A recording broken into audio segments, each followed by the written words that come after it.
जय श्री कृष्ण। श्री कृष्ण कहते हैं, अच्छे कर्म करिए और भूल जाइए, समय आने पर वो फलेंगे ज़रूर।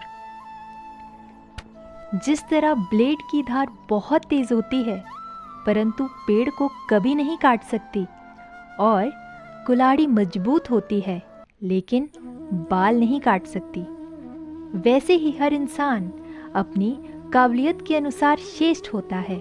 इसलिए अपने आप को किसी और के साथ तोलिए मत। मुसीबतें रुई से भरी हुई थैली की तरह होती है, देखते रहोगे तो बहुत भारी दिखेगी और उठा लोगे तो एकदम हल्की हो जाएगी। जब परमात्मा को आपसे प्यार होता है तो वो आपके लिए वही करते हैं जो आपके लिए अच्छा होता है, और उन तमाम लोगों को आपसे दूर कर देते हैं जो आपके काबिल नहीं होते। अपनी समस्याओं को कभी किसी के साथ साझा ना करिए, क्योंकि असली प्रतिशत लोग आपकी उन समस्या की परवाह नहीं करते और बाकी के 20% लोग खुश हो जाएंगे कि आपके पास ये समस्या है।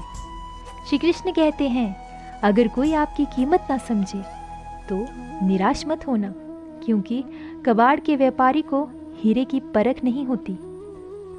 मौन और मुस्कान ये दो शक्तिशाली उपकरण हैं। मौन कई समस्याओं का हल करने का तरीका है और मुस्कान कई समस्याओं से बचने का। कोई भी इंसान ऐसे ही अपने आप नहीं बदलता। जिंदगी में कुछ हादसे ऐसे होते हैं जो इंसान को बदलने पर मजबूर कर देते हैं। जिंदगी एक बार मिलती है, ये बिल्कुल गलत है। सिर्फ मौत एक बार मिलती है, जिंदगी तो हर रोज मिलती है। श्री कृष्ण कहते हैं, करने दो जो आपकी बुराई करते हैं।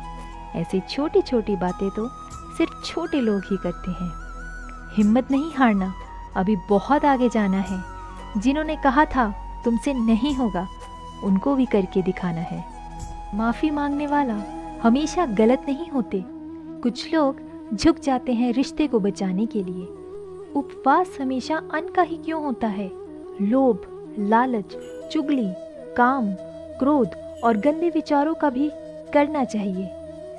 उनकी बातों की तरफ जरा सा भी ध्यान मत दीजिए जो आपकी पीठ पीछे आपकी चुगली करते हैं। इसका सीधा अर्थात है कि आप उनसे 2 कदम आगे हैं। लोग आपको ज़रा सी बात पर छोड़ देते हैं और श्री कृष्ण ज़रा सी प्रार्थना से आपका हाथ थाम लेते हैं। दरिया बनकर किसी को डुबाने से अच्छा है कि जरिया बनकर किसी को बचाया जाए। बोलने से पहले सोच लो, क्योंकि बोलने के बाद पछताना पड़ता है। जीवन में आगे बढ़ना है तो बहरे हो जाओ, क्योंकि अधिकतर लोगों की बातें मनोबल गिराने वाली होती है। अगर आपका कोई शत्रु नहीं है तो इसका मतलब ये नहीं है कि आप उन जगह पर भी खामोश रहें जहाँ बोलना बहुत ज़रूरी था। प्रेम कभी भी अपनी ज़रूरत पूरी करने के लिए नहीं होता है। प्रेम हमेशा एक दूसरे के सुख दुख में साथ और भावनाओं को समझने के लिए होता है। कुछ तो कमी का ही एहसास है, वरना गंगा पर इतनी भीड़ नहीं होती। श्री कृष्ण कहते हैं, वक्त की मार से गुजर रहे हो तो घबराओ नहीं, आप निखर रहे हो। अगर जिंदगी में सुकून चाहते हो तो लोगों की बातों को दिल से लगाना छोड़ दीजिए, क्योंकि जिंदगी आगे बढ़ने का नाम है, रुकने का नहीं।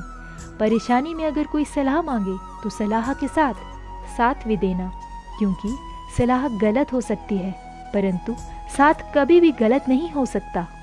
अगर कोई तुमसे कुछ मांगे तो तुम उसे दे देना, क्योंकि भगवान ने आपको देने वाले में रखा है, मांगने वालों में नहीं। कड़वा है पर सच है कि इंसान का व्यक्तित्व तब ही निखर कर आता है जब वो अपनों से ठोकर खाता है। श्री कृष्ण कहते हैं, हर किसी की जिंदगी में समस्या है, लेकिन इंसान खुद की समस्या को ही सबसे ज़्यादा और सबसे बड़ी समस्या समझता है। कुछ लोग कहते हैं कि औरत का कोई घर नहीं होता, परंतु सच ये है कि औरत के बिना तो कोई घर ही नहीं होता। सही दिशा और सही समय का ज्ञान ना हो तो उगना हुआ सूरज भी डूबता हुआ नजर आता है।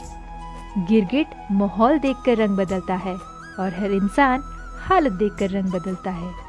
दुनिया का सबसे भाग्यशाली इंसान वही है जिसके पास भोजन के साथ भोग है, नदी के साथ बिस्तर है, श्री और कृष्ण धन के कहते साथ हैं, धर्म यदि है। मेरा भक्त मौन होके सब सुन रहा है तो स्मरण रहिए। उसके मौन और विश्वास का उत्तर मैं स्वयं देता हूँ। सिर्फ उस एक के सामने झुको, वो किसी के आगे तुम्हें झुकने नहीं देगा।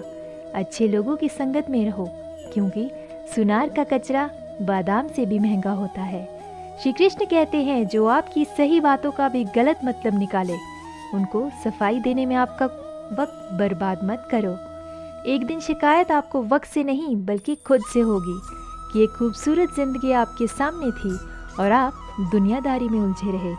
एक बार माफ करके अच्छे बन जाओ, परंतु दोबारा उस इंसान पर भरोसा करके बेवकूफ़ मत बनो। धन्यवाद। जय श्री कृष्ण। राधे राधे।